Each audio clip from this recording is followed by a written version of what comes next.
All right, guys. I've had this engine in and out 3 times today. Put the headers on, got it swung over there, and I was banging up against the firewall right here. These are AccuFab headers I got from a guy on Corral. They're used. Like I said, I run them through the bead blaster. At corrosion shop Friday, painted them, make them look pretty, and then wouldn't fit because, like I said, this was hitting the firewall pretty good. I couldn't get the engine all the way back, so I went out and looked at the headers on the red car because they're supposed to be the same kind. So I don't know if they had a different version, but on the red car, this right here makes a little jog down and then comes back and then goes down again.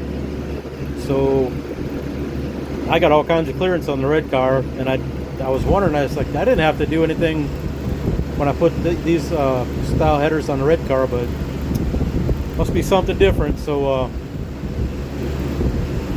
these are just I had to do some, I don't want to say light massaging because I knocked the hell out of it, but right there, of course, the fresh paint and all that, good times right there. And I had knocked a hole in it from the metal stretch, and I don't know what I'm going to use to fill that. I know if I put Bondo in there, that would just bubble up and fall out. I've got Splash Zone, which is like an epoxy, two-part epoxy. I don't want to leave it. I don't want to try filling it all up with welding material. That'd just can make it all brittle. So I'll figure out something. That's where I'm at on this. Oops, sorry, I forgot about that light being down there. Probably got all kinds of brightness in it. Yeah, so that's where I'm at. Got to fix that up and throw some paint over it. Weld the hole that's showing on the inside. I can show you that real quick. I did get the brakes on. All that stuff went on easy.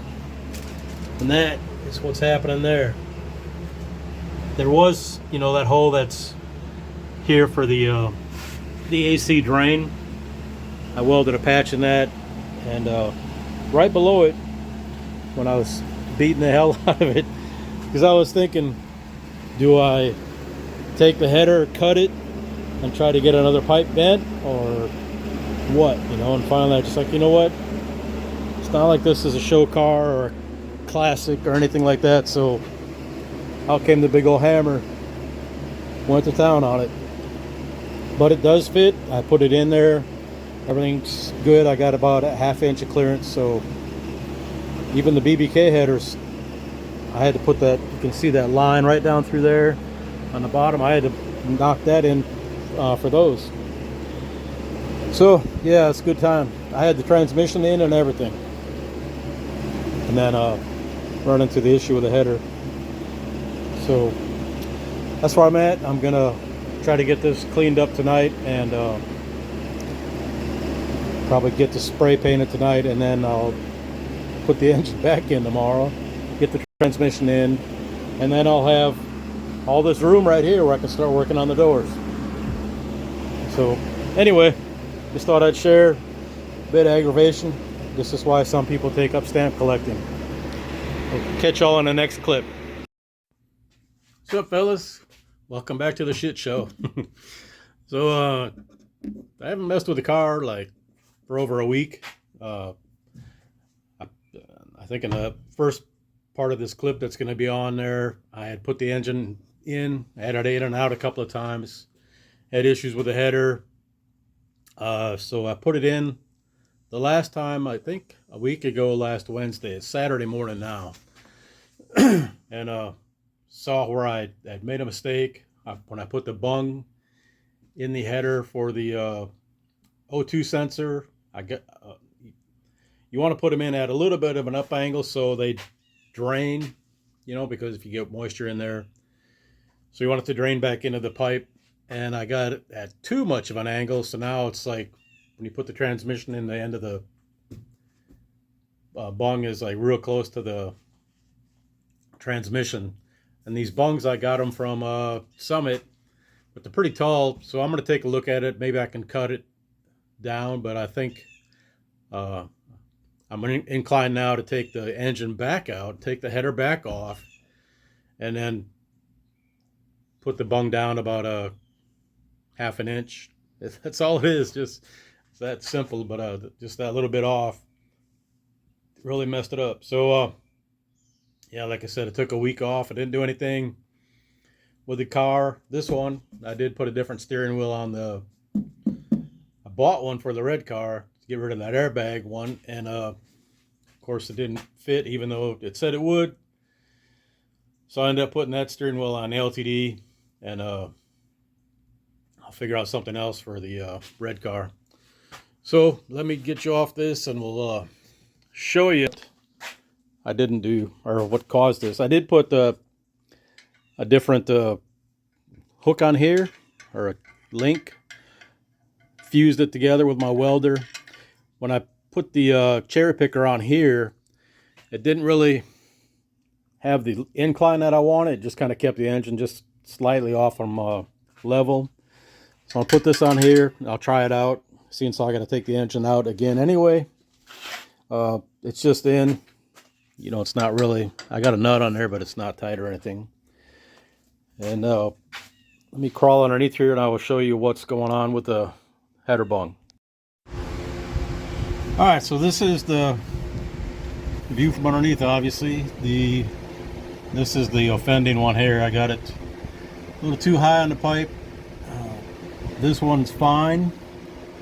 Still up over the halfway point, you know, so it is angled down a little bit, but it's not too high that it hits the transmission like this one. And I think, you see, there we go. Even if it was, whoa, sorry, my little phone holder's spinning. But anyway, yeah, that's too high, so I got to get it like down here in this area. So like I said, I don't have to take the transmission or the engine out to do it, fix that, but I think it's gonna work out better if I do. All right, out here in the bright, beautiful sunshine in the morning. So because of the way the hood is shaped, it kind of drops down here toward the front. So I had to spooge some fiberglass in there. This is like the rough. I haven't done anything with it, but I put tape down here at the front so the fiberglass would stick to the tape and not to this. And then so I just got to sand it down and probably put some more on it to get it to match, to fill up the gap down here at the bottom. It was pretty significant, and I didn't want to fill it with a seam sealer. So I'm gonna try my hand at this stuff. It looks like that's what they used back here when they secured the attached studs. So try to make some progress on this now that it's early or late enough in the morning I can make some noise out here. So that's really essentially it. Once I finish or get that hood scoop sanded down, put another coat of what do they call it, glass hair, Bondo hair or something like that. Put that on there, then I can pull this back out, start working on the header. Try to get that back in today, and then just go back and forth between working on the header and the hood scoop. And if I get those two wrapped up, then I can finish putting all the brake goodies on the rear end and get all that buttoned up. So that's the plan. So I can't get finished till I get started. So appreciate y'all. I'll give you an update probably next weekend or something like that, or later. Depends how things go, if I don't get mad at this thing again and put it in timeout. So appreciate y'all again. Later.